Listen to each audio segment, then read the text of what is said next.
ఒక వ్యక్తి సాక్ష్యాన్ని చెరపడానికి ఇద్దరు కారణం.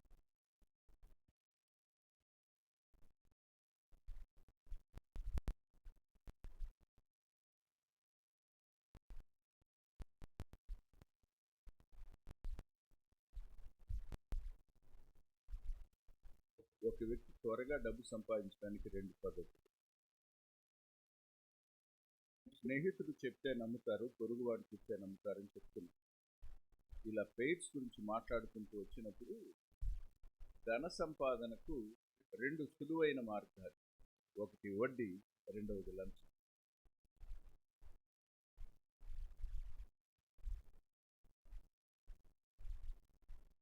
వడ్డీని గురించి ఎక్కువ మాట్లాడడానికి మనసు లేదు. లేఖనంలో ఏ రాస్తుందంటే పేదలను వడ్డీకిచ్చువారును కలుసుకుందని రాస్తుంది. పేదలను వడ్డీకిచ్చువారును కలుసుకుందురు అన్నది లేఖ. కారణం, they are rich, they are in need. ధనవంతుల దగ్గర డబ్బు ఉంది, పేదవాడు అవసరతలో ఉంది. అవసరతలో ఉన్నవాడికి ఊరికి ఎందుకు ఇవ్వాలి అనేది మనసు. అంతేకాదు, ఈ దినాన్న వడ్డీ అనేది న్యాయబద్ధంగా, చట్టపరంగా లైసెన్స్ ఉండి చేస్తున్నారు అంటే ఒక అర్థం ఉండొచ్చు. కానీ వాక్య ప్రకారం వడ్డీని గురించి చెప్తున్న మాట కొంచెం కఠినంగా ఉంది. ఎందుకు ఈ మాట అంటున్నానంటే, ఒకసారి మీరు ఎహెజ్కేలు గ్రంథం దగ్గరికి రండి.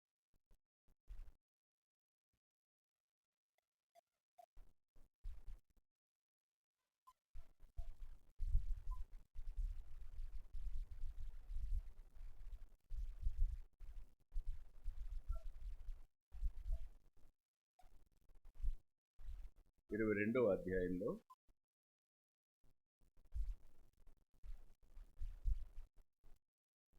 12వ వచనం 2వ భాగం. అప్పిచ్చి వడ్డీ పుచ్చుకొని నీ పొరుగు వారిని బాధించుచు నీవు బలవంతముగా వారిని దోచుకొనుచున్నావు, ఇదే యెహోవా. ఇక్కడ ప్రభువు పలుకుతున్న రెండు బాధాకరమైన మాట. అంటే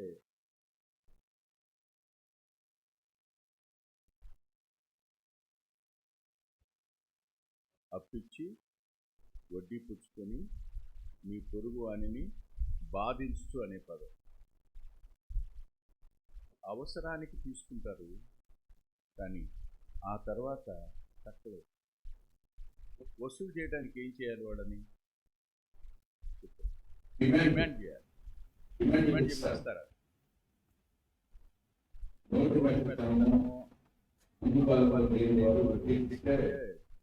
మొత్తం నిధి మీద గుడ్డేసుకుని పోతాడు.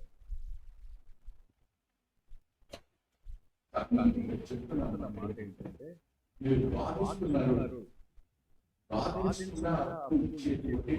అవకాశం ఉందా? లేదు. రెండవ మాట, రెండు పదాలు మనం ఆలోచన చేసేవి. అందుకని లోపల చెప్తాను, పుచ్చుకునేటువంటి పని చేయదు.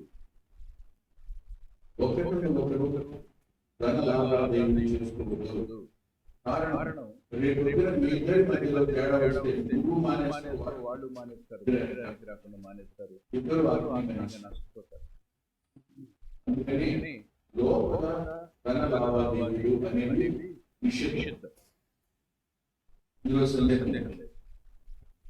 ఒకవేళ అవసరం ఉన్నారా, మీ దగ్గర 10 రూపాయలు ఉన్నాయా, నువ్వు ఇవ్వగలిగిన రూపాయలు ఇవ్వు, మళ్ళీ ఇది వడ్డీ చెప్పాలనుకున్న మాట. చెప్పొచ్చు, చాలా ఉన్నాయి, కానీ మనం చేసుకున్నాం. రెండవది లంచం. లంచం అనేది వడ్డీ కన్నా ప్రమాదకరం. లంచం అనేది వడ్డీ కన్నా ప్రమాదకరం. ఇదే ఇస్కేల్ గ్రంథంలో 22వ అధ్యాయం 12వ వచనం మొదటి భాగం. నన్ను మరిచిపోయి నరహత్య చేయుటకై లంచం చూసుకునే వారు ఉన్నారు. లంచం చూసుకునేవాడు ఎవడైనా దేవుని మర్చిపోయింది.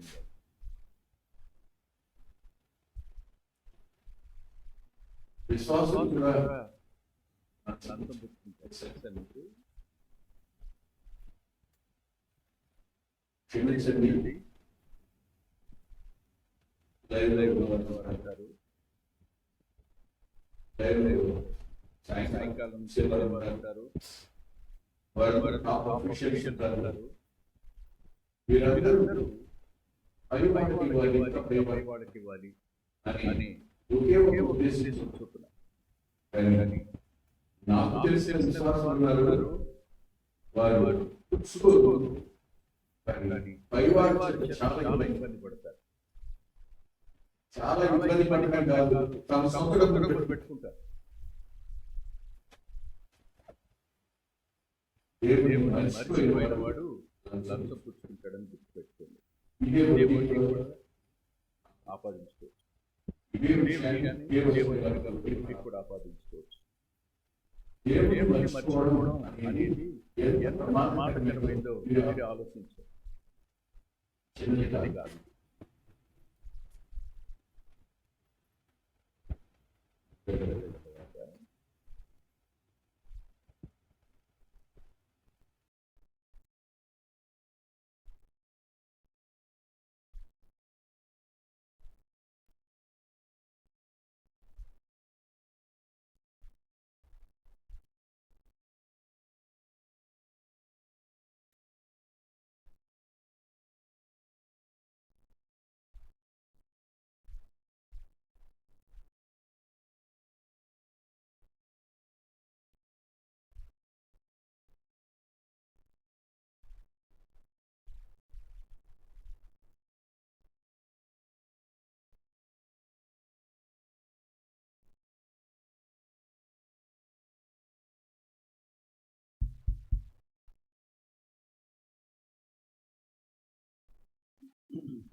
లంచం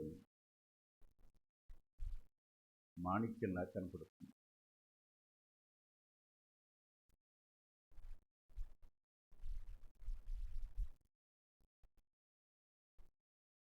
చాలామంది ఉద్యోగం వచ్చింది కాబట్టి జీతం పని చేసేటప్పుడు ఇది లేకపోతే చేయరు. దానికి కారణం ఉంది, వాళ్ళు లంచం కట్టి ఉద్యోగం సంపాదించుకున్నారు. ఆ కారణం చేత లంచానికి వడ్డీగా వాళ్ళ జీతాన్ని లెక్కెట్టుకున్నారు. పని చేయాలంటే డబ్బులు ఇవ్వాల్సిందే. ఎవరి పని చేస్తారు?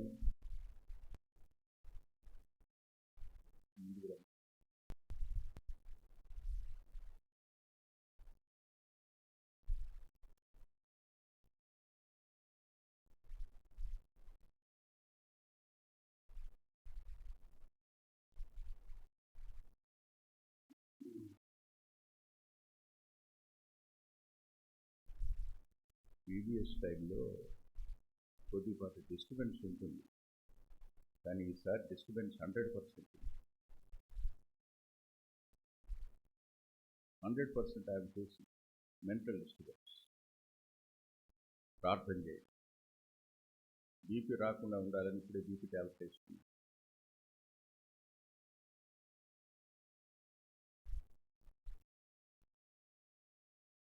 ఒక్కొక్కరి ప్రవర్తన చూస్తున్నప్పుడు చాలా బాధేస్తాం. Even their mottos also. సరే, ఇక్కడికి వచ్చేద్దాం.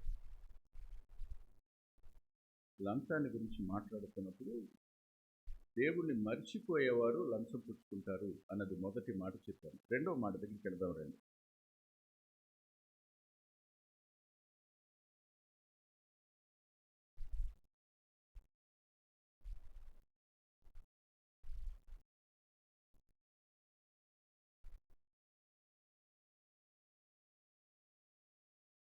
ద్వితీయోపదేశకాండం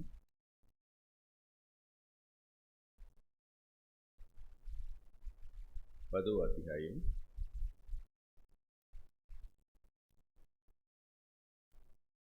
17వ వచనం చివరి మాట. దేవుడు ఆయన నరుల ముఖమును లక్ష్యపెట్టనివాడు, లంచము పుచ్చుకొననివాడు. ఆయన లంచం పుచ్చుకొననివాడు. ఆయన మర్చిపోయేవారే లంచం పుచ్చుకుంటారు అనడానికి కారణం ఏంటంటే, ఆరాధికులు ఎవరు లంచం పుచ్చుకోలేరు. ఆయన ఎరుగుదురు. ఆయన గుణలక్షణాలు వారికి తెలుసు. నాకు బాగా జ్ఞాపకం ఉంది. నేను రికార్డింగ్కి హైదరాబాద్ వెళ్ళేవాడిని. ఇక్కడ నుంచి స్టూడియో కట్టలేదు అప్పుడు మనకి. గుడివాడ రైల్వే ప్లాట్ఫామ్ మీద ఉన్నాను. ఇంకా ట్రైన్ రాలేదు. నిలబడి అటు ఇటు తిరుగుతున్నాను. ఫోన్ వచ్చి అన్నయ్య మీ అకౌంట్ నెంబర్ చెప్పండి అన్నారు. ఎందుకు అన్న? నాన్న పరిస్థితి లేదు, ఏదో మీకు ఒక ఇంత డబ్బులు పంపిద్దాం అనుకుంటున్నాను, 40,000 పంపిద్దాం అనుకుంటున్నాను, మీరు ఆ డబ్బులు దేనికైనా వాడండి, పంపిస్తే దేవుడు బాగు చేస్తాడనే నమ్మకం నాకు అన్నాడు. నేను చెప్పాను, దేవుడు లంచం పుచ్చుకోవడం అబ్బాయి, పంపాకండి. దేవుడు లంచం పుచ్చుకునేవాడు కాదు.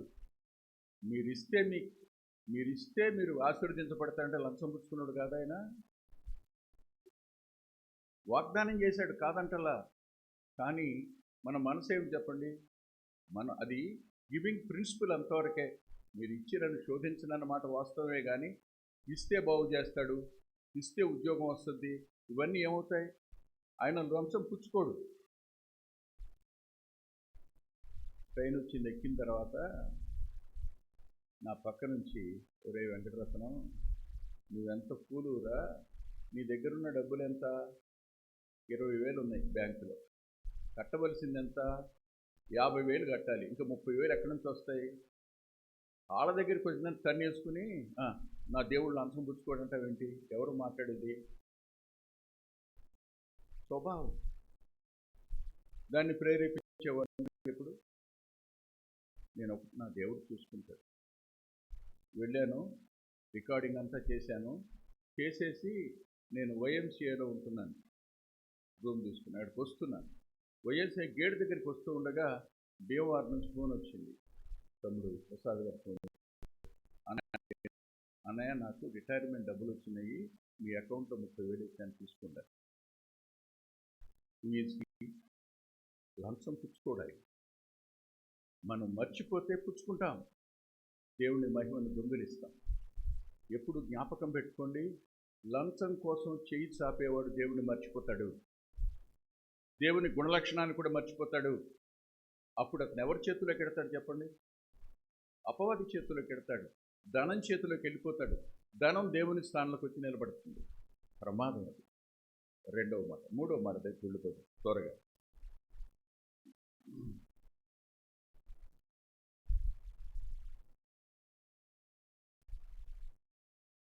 నిర్గమకాండం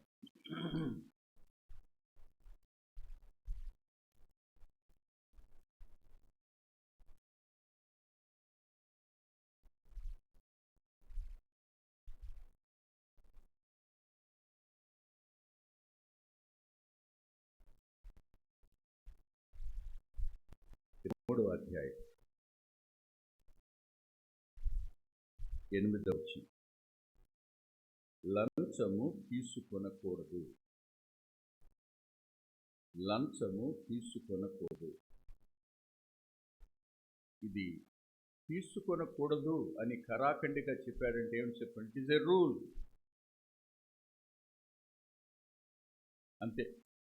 ఆ నియమం, దేవుడు పెట్టిన నియమం. నువ్వు లంచం తీసుకోకూడదు. లంచము దృష్టి గలవానికి గుడ్డితనం కలిగించేయును. లంచం పుట్టుకుంటే నీతిమంతుడు కూడా గుడ్డివాడైపోతాడు, యథార్థవంతుడు కూడా గుడ్డివాడైపోతాడు, మంచితనం కూడా గుడ్డితనానికి గురైపోతుంది. దేవుడు చెప్తున్నాడు, లంచం పుచ్చుకోవద్దు. నన్ను మర్చిపోయిన వాడు పుచ్చుకుంటాడు, నేనెవరో మర్చిపోతాడు. నేను లంచం పుచ్చుకోనివాడిని, నా గుణలక్షణం మర్చిపోతాడు. మూడవదిగా నేనే చెప్తున్నాను, ఏమని? లంచం పుచ్చుకోవద్దని. అది నా నా ఆజ్ఞ, నా మాట. ఎందుకు? అది నిన్ను గుడ్డితనానికి గురి చేస్తుంది. నాకు చాలామంది వ్యక్తులు తెలుసు, ఆ డబ్బు యొక్క అంతిమ పరిస్థితి కూడా నాకు తెలుసు.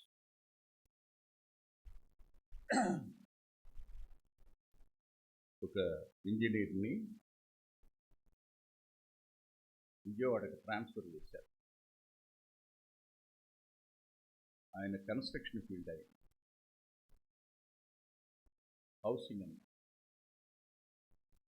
ఇక్కడికి రాగానే మొత్తం కాంట్రాక్టర్స్ అందరూ వచ్చారు. సార్, మీరు చాలా స్ట్రిక్ట్ అని విన్నాం, మీరు కాంట్రాక్టర్ని వర్కర్ని ఇబ్బంది పెడతారని విన్నాం. ఒక రిక్వెస్ట్ పెడుతున్నాం, మీరు ఎప్పుడు వచ్చి టెస్ట్ చేసుకున్నా మేము ఎక్కడా కూడా ఏ పాళ్ళు తక్కువ చేయం. మేము నమ్మకంగా పనిచేస్తాం. మీరు అవసరం టెస్ట్ చేసుకోండి, పనిచేస్తాం. కానీ మీరు వచ్చారు అనగానే మా బిల్డర్స్ అందరిలోనూ ఒక రకమైన భయం వచ్చేసింది. చివరికి మేస్తులు కానీ పనివాళ్ళు కానీ వణుకుతున్నారు. ఒకటి, మేము మీకు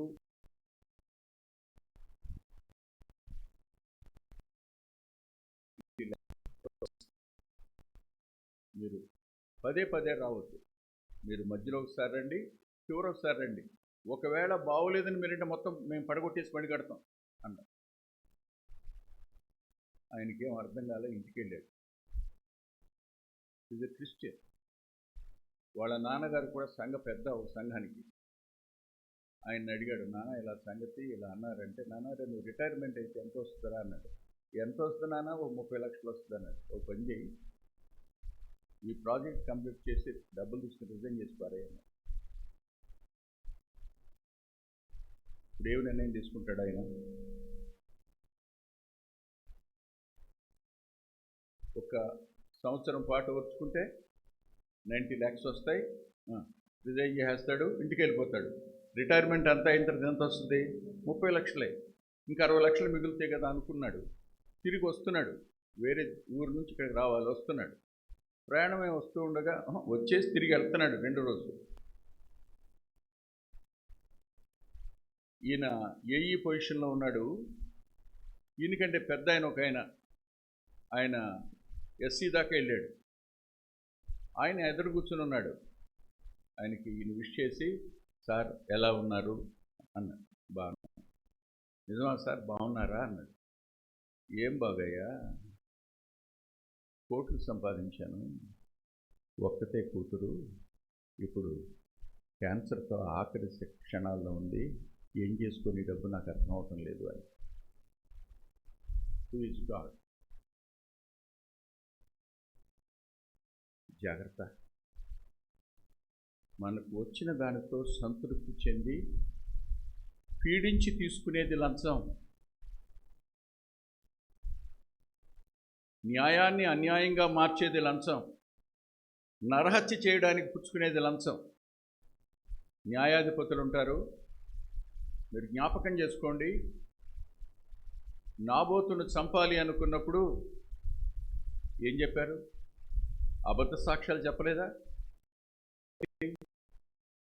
యెజెబెలు చూపించిన ఆశను బట్టి. జాగ్రత్త. లంచం ఒక వ్యక్తి ఆత్మీయ జీవితానికి గుడితనాన్ని, పరలోకాన్ని మర్చిపోయేటట్టు చేస్తుంది. అన్యాయం అయిపోయి బాధపడే కుటుంబాలను పట్టించుకోకుండా చేస్తుంది. కేవలం ఆ డబ్బు మనల్ని ఏదో ఆకాశానికి ఎత్తేస్తుంది అని భ్రమలో నెట్టేస్తుంది. ప్రమాదం ఉంది. లంచం తాసుపాము కంటే ప్రమాదకరమైంది, ర్యాటిల్ స్నేక్ కంటే ప్రమాదకరమైంది. ఇంకొక మాట, అసలు ధనాశగా అందులో ఉంది. వడ్డీలోనూ ధనాశ ఉంది, లంచంలోనే ధనాశ ఉంది. అది అన్ని కీడులకు మూలం. ఏ వ్యక్తి డబ్బు విషయంలో నమ్మకంగా ఉంటాడో ఆ వ్యక్తి జీవితంలో అన్ని పార్శ్వాలను నమ్మకంగా ఉంటాడు. డబ్బు విషయంలో నమ్మకంగా లేనివాడు ఏ విషయంలో నమ్మకంగా ఉండలేడు. జాగ్రత్త. ఇంకో చోటుకి వెళ్దాం రండి.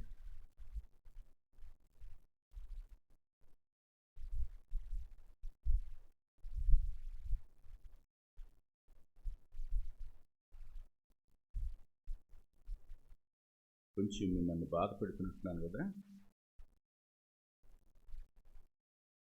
ప్రసంగి గ్రంథం 7వ అధ్యాయం 7వ వచనం.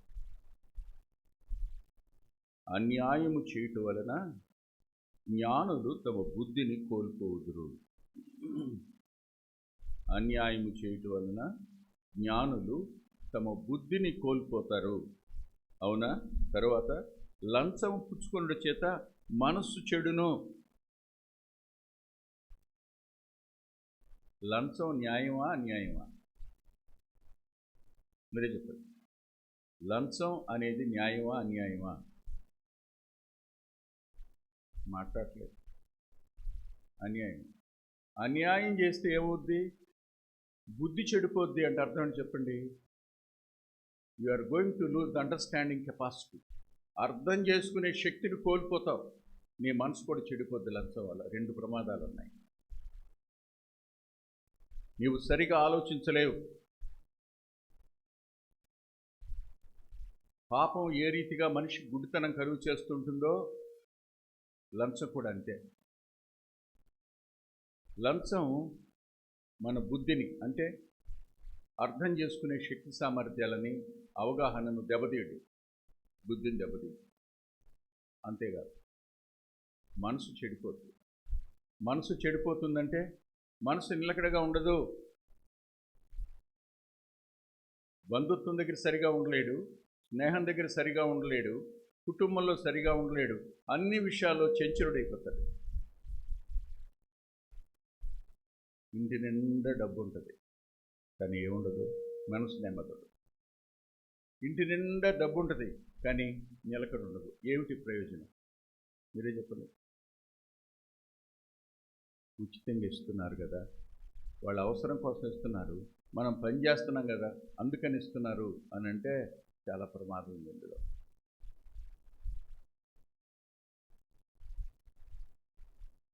నాకు చాలామంది తెలుసు, చాలామంది తెలుసు. వారు ఫోన్ చేసినప్పుడు వద్దులేండి అని చెప్తాను.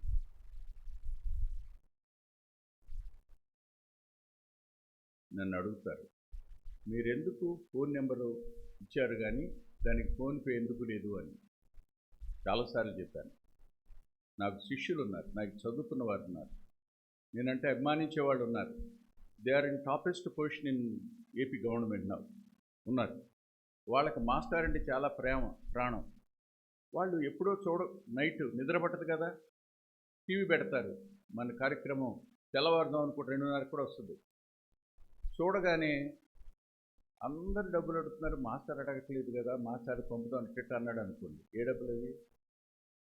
గుర్తుపెట్టుకోండి, కష్టార్జితంలో నుంచి ఇచ్చే 10 రూపాయలు లంచం తెచ్చిన 10 లక్షల కంటే గొప్పదే. మర్చిపోకండి. ఆయన లంచం పుచ్చుకోడు, మనం ఆయన మర్చిపోతేనే ఆ పని చేస్తాం. లంచం గుడితనాన్ని కలుగు చేస్తుంది, లంచం మనసును చెరిపేస్తుంది, మనసుని అవగాహనను పాడు చేస్తుంది. లంచానికి ఉన్న లక్షణాలు ఇది. మీ అంతరంగంలో నిలిస్తే ఎవడైనా లంచం ఇస్తానప్పుడు మీ కాళ్ళు వణకాలి, మీరు గడగడలాడాలి. వద్దు బ్రదర్, నేను చేస్తాను, నా వంతు నేను చేస్తాను, తప్పకుండా నా వంతు నేను చేస్తాను, కానీ చేయటం నా డ్యూటీ అంతవరకే. నేను రూల్స్ విరోధంగా అయితే ఏమీ చేయను. నీ ప్రాబ్లం రూల్స్కు సంబంధించింది, తప్పకుండా చేస్తాను అని చేయండి. అంతేగాని అందులోంచి పైసా ఆశించొద్దు. మర్చిపోకండి. మరో చోటు ఇప్పుడు వెళదాం.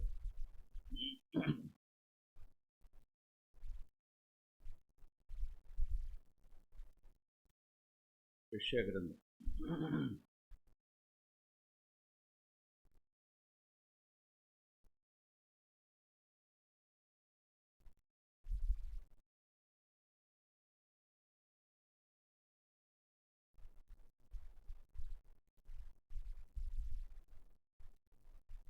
5వ అధ్యాయం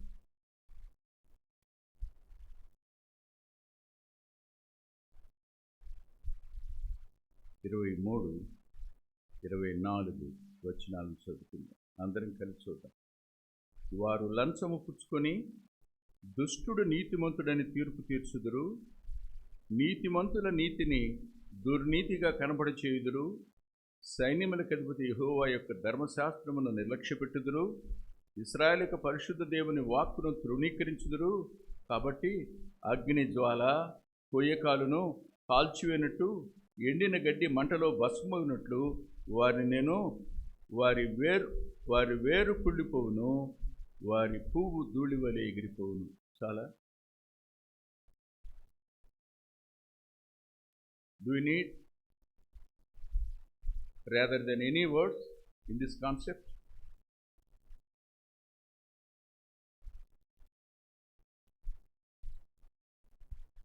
దుష్టుణ్ణి నీతిమంతుడని తీర్పు తీర్చేటువంటి న్యాయాధిపతులు, even so-called judges, they are not common judges. కానీ వాళ్ళు, నేను విన్నాను, ఓ సోదరుడు చెప్పాడు, మా బావగారు జడ్జి అండి, వాడు తెచ్చి సూట్ కేసులో నాకే ఇచ్చేవాడు అని. నేను షాక్ అయ్యాను. ఇప్పటి మాట కాదు, ఆయన లేడు, ఎప్పుడో తెచ్చిపోయాడు. ఆయన చెప్పిన అతను కూడా లేడు,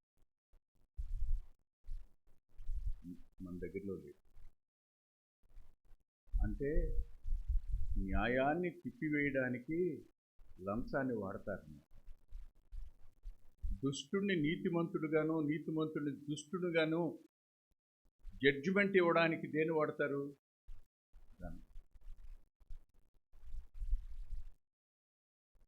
నేను ఒక్కడుగు సోషల్ ప్లాట్ఫామ్ పెడితే నా విమర్శను ఎవరు తట్టుకోలేదు, అందుకని ఇటు వచ్చేస్తున్నాను, దాని జోలికి పోదలుచుకోలేదు.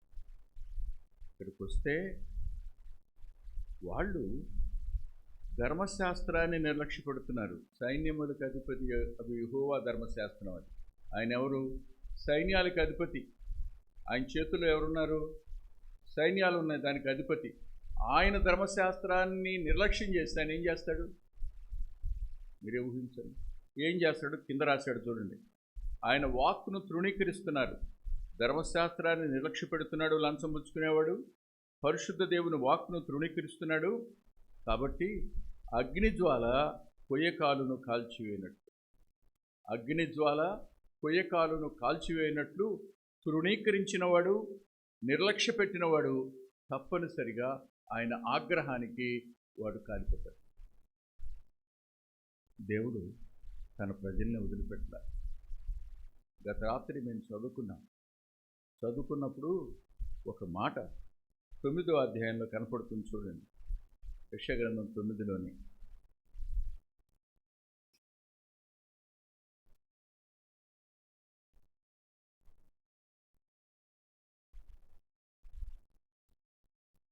అధ్యాయంలో 12వ వచనం చివరి రెండు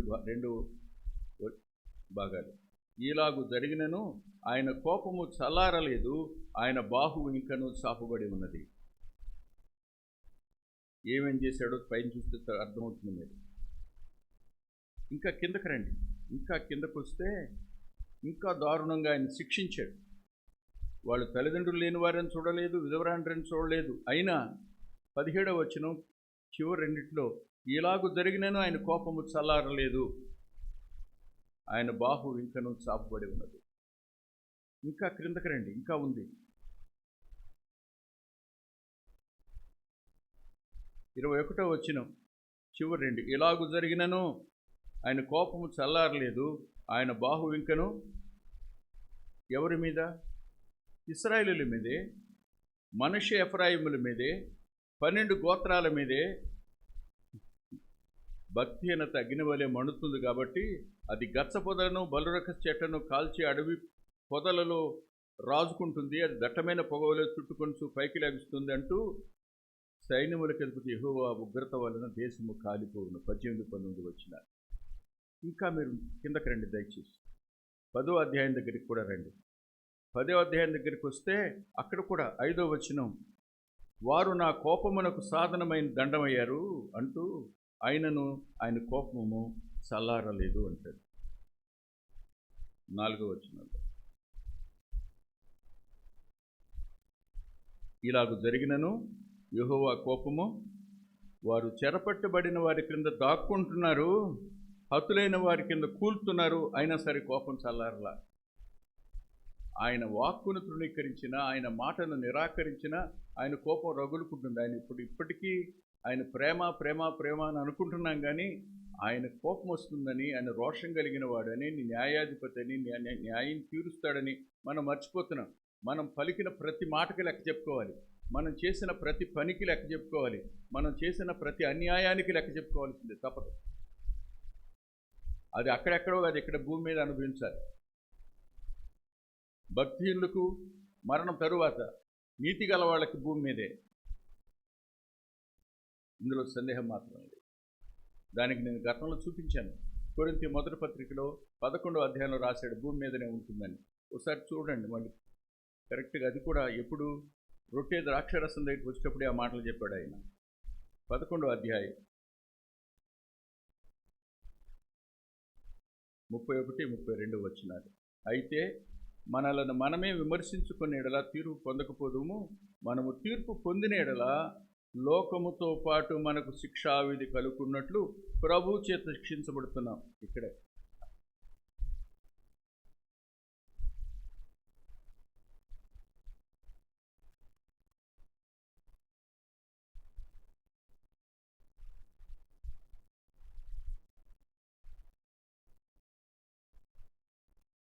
విచిత్రం ఏంటంటే, సమూయేలు చాలా నీతి కలిగిన. Samuel is wonderful example as a perfect personality, but his descendants lost their witness. ఆయన పిల్లలు తరువాత వారు వారసులు సాక్ష్యాన్ని కోల్పోయారు. చూడండి ఒకసారి చూద్దాం, అది చూసి ముగించుకుందాం. ఇంకొక వచ్చిన దగ్గరికి వెళ్ళి సమూయేలు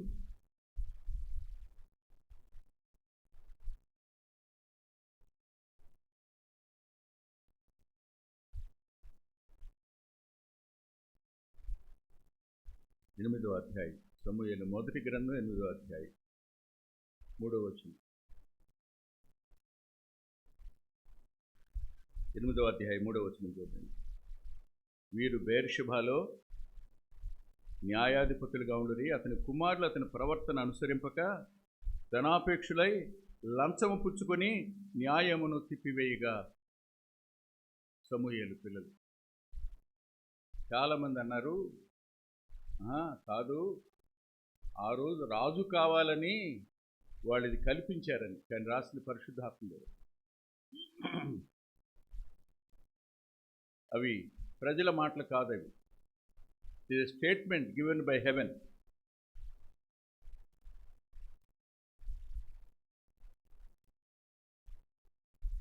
అందుకని సమూయేలు అంటాడు, నేను ఎప్పుడైనా మీ దగ్గర ఒక మేకపిల్లనైనా పుచ్చుకున్నానా అన్నాడు. తండ్రి సాక్ష్యాన్ని సమూలంగా విధ్వంసం చేయడానికి పిల్లలు చాలు. కానీ గుర్తుపెట్టుకోండి, పిల్లల్ని బట్టి తండ్రి యొక్క ఆత్మీయతను లెక్క కట్టకండి. తండ్రి ఆత్మీయతను బట్టి పిల్లల యొక్క జీవితాలు అలా ఉండాలని కూడా మీరు న్యాయం తీర్చకండి. సేవకుని పిల్లలైనా పెద్దల పిల్లలైనా సామాన్యులు, మర్చిపో. ఎందుకు ఇలా జరిగి ఉంటుంది అంటారు? నేను చెప్తాను వినండి. మన గుడివాడలోని ఒక సేవకుని తండ్రి మంచిగా వాక్యం చెప్తాడు. ఆయన చాలా మంచిగా వాక్యం చెప్తాడు. ఆయన వాళ్ళ పిల్లలు ఆయన వల్ల తినడానికి కూడా లేని పరిస్థితుల్లోకి వచ్చారు. వాళ్ళ అబ్బాయి డిగ్రీ చదువుతుండేవాడు. అతను ఇంటికి వచ్చాడు. ఈయన ఇంకో సేవకుని వెంట పెట్టుకొచ్చి, అమ్మాయి అన్నం పెట్టన్నాడు. వాళ్ళ నాన్నకి కొడుకు మాత్రమే ఫుడ్ ఉంది, లేదు ఇంకేమీ లేదు. ఆమె వాళ్ళిద్దరికి పెట్టింది, తిన్నారు. ఇద్దరు కలిసి మళ్ళీ బయటకు పోయారు. గబగబా వచ్చి కాళ్ళు కడుక్కుని చదువుతున్నవాడు అన్నం పెట్టంటే, మీ నాన్న మీకు అన్నం ఎక్కడ ఉంచుతాడు రా నాన్న, మంజీలు తాగేసి వెళ్ళిపోయాడు. వెళ్ళిపోయిన వాడు ఈ టుక్ డెసిషన్, నా పిల్లలు ఈ గతి రాకూడదు అనుకున్నాడు. అంతే.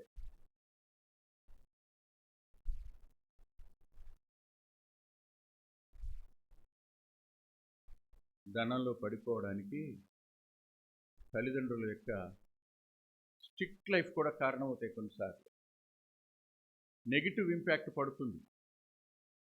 సమూయేలు పిల్లలు మిగిలిన ప్రవక్తల పిల్లలు ఎంజాయ్ చేస్తున్నట్టుగా ఈ పిల్లలకు ఆ లిబర్టీ లేదు, ఆ ఫ్రీడమ్ లేదు, ఆ మనీ లేదు, ఏమీ లేదనుకోండి, ఏమొస్తుంది వీళ్ళ మనసులోనికి? అందుకని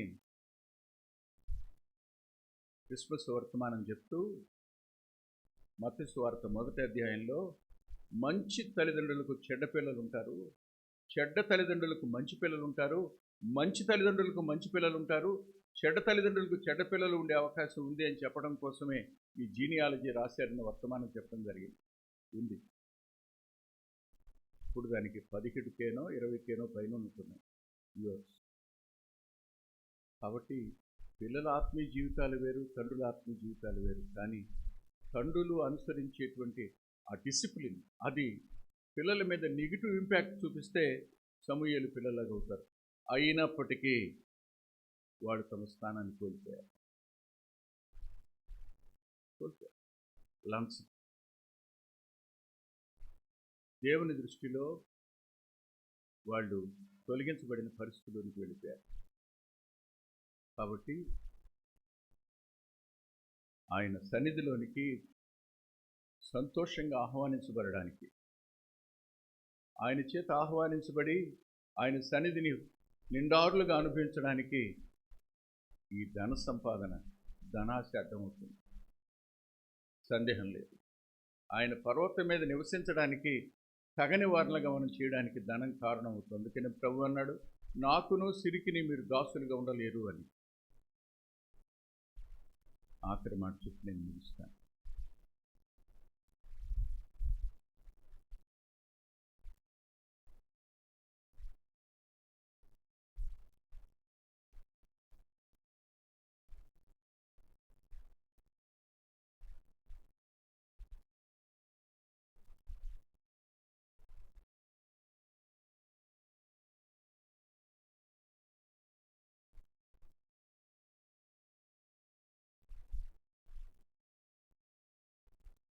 ఇది పరిపాలకులకు మన మీద కన్నెర చేయడానికి కారణం వచ్చి సామెతల గ్రంథం 29వ అధ్యాయం 4వ వచనం,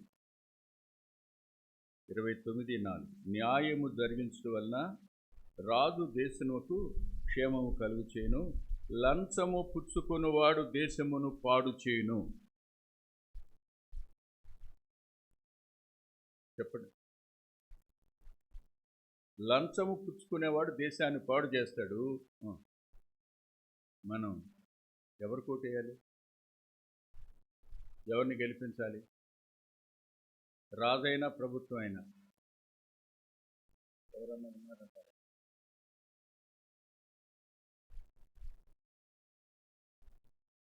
పరిపాలకులు లంచం పుచ్చుకుంటే దేశం పాడైపోతుంది. ఇన్ని ఎండల, కరువుల, రోగాల, వీటన్నిటి వెనక ఎవరున్నారు? దేవుని కోపం ఉంటుంది. నిన్ను బట్టి పేదలు ఏడుస్తుంటే, నిన్ను బట్టి తల్లిదండ్రులు లేని వారు ఏడుస్తుంటే, నిన్ను బట్టి విధవరాండ్రు ఏడుస్తుంటే, నిన్ను బట్టి నీతిమంతులు ఏడుస్తున్నప్పుడు దేవుని కోపం రాదా? గుర్తుపెట్టుకోండి, మనం కూడా మన ఇంటికి పరిపాలకులమే కదా. మీరు కూడా ఒక కాలేజీకో, ఒక హై స్కూల్కో, లేదు ఒక ఆఫీస్కో ఆఫీసర్సే కదా. మీరు తీసుకున్న ఆ ఇన్స్టిట్యూట్ కానీ, ఆ కాలేజీ కానీ, ఆ హై స్కూల్ కానీ, ఆ ఫ్యామిలీ కానీ, దానికి కూడా ఇదే పరిస్థితి గట్టిపడుతుంది. దాన్ని పొడిగిస్తూ ఇంకొక మాట చూపిస్తాను చూడండి.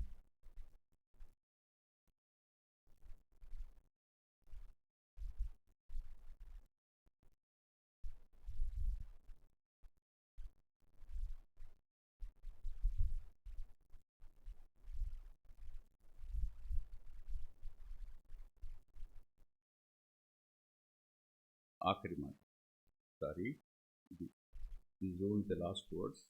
Isaiah 33 chapter, ఏషియా 33వ అధ్యాయం 15-16 వచనాలు. నీతిని అనుసరించి నడుచుచు, యథార్థముగా మాట్లాడుచు, నిర్బంధము వల్ల వచ్చే లాభమును ఉపేక్షించు, లంచము పుచ్చుకొనకుండా తన చేతులను మలుపుకొని, హత్యను మాట వినపడకుండా తన చెవులు మూసుకొని, చెడుతనము చూడకుండా కనులు మూసుకునివాడు ఉన్నత స్థలమున నివసించును. ఏమడుగుతాడు దావీదు? అయ్యా, నీ పరిశుద్ధ పర్వతం మీద నివసింపతగిన వాడెవడు? ఇదేగా అడిగింది. ఏమంటున్నాడు ఆయన? లంచం పుచ్చుకోకుండా తన చేతులు ముడుచుకునేవాడు, హత్యను మాట వినపడకుండా చెవులు మూసుకునేవాడు, చెడుతనం చూడకుండా కనులు మూసుకునేవాడు ఉన్నత స్థలంలో నివసిస్తాడు. పర్వతములోని శిలలు అతని కోట అవుతాయి. తప్పక అతని ఆహారం దొరుకుతుంది. అతని నీళ్లు అతనికి శాశ్వతంగా ఉంటాయి. చాలా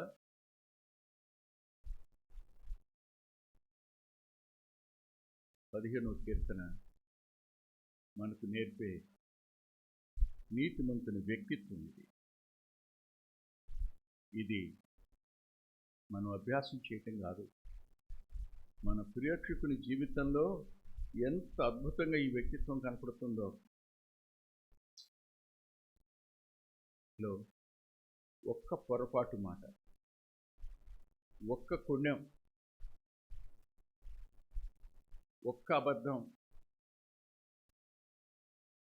అబద్ధ సాక్ష్యం ఎక్కడ కనిపించదు.